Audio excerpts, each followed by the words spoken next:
Now, how do we get from the flax to the fabric? First step is to sow your seed. This is flax seed. Nowadays we eat it. Back then we sowed it for fibre.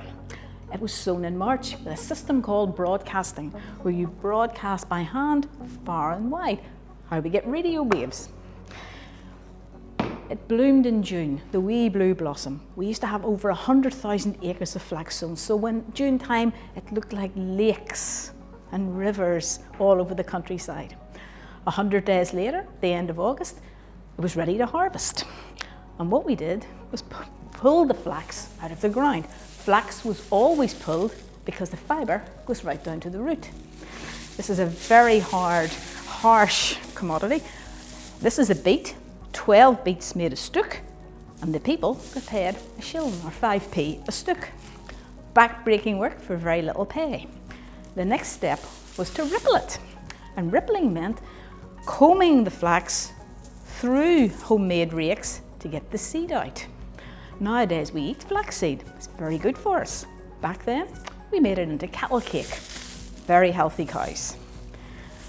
After it had been rippled, your next step was to rep it, and this meant putting it in big ponds, lint dams of stagnant water where the bacteria got to work. 10 to 12 days later, it was ready to take it out. When it was put in, it was tramped down to the bottom and boulders put on top because it was quite boast. And then at the end of the 10 to 12 days, when the smell got so bad that it was hardly bearable, some poor men had to go back in and take it back out. When it was taken out, it was spread out to dry over the barley stubble and turned to make hay. It could have taken up to 3 weeks to dry, but when it was dried, this turned into this. Now you can see the fibre is all starting to show through, and the outward woody parts are soft and easily pulled away. Now you wouldn't do that one piece at a time. The next step was to scotch it. Back in the 18th century, we used this. This is a scotching board, and this is a scotching blade. You took fistfuls of this, put it over this, and you knocked off the wood, which is known as the shows. Once they had water power, these blades were mounted, and they flew around like a propeller blade at about 40 miles an hour. But the scotchers still had to get within a centimetre, a quarter inch of the board. So they say you never saw a good scotcher had all 10 fingers. Once it was scotched, this became this.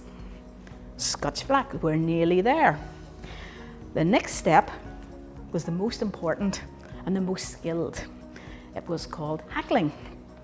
And you took these, your beats of Scotch flax, and you dragged them through these pins, starting at the coarsest, the rough dresser, and working your way down to the final dresser.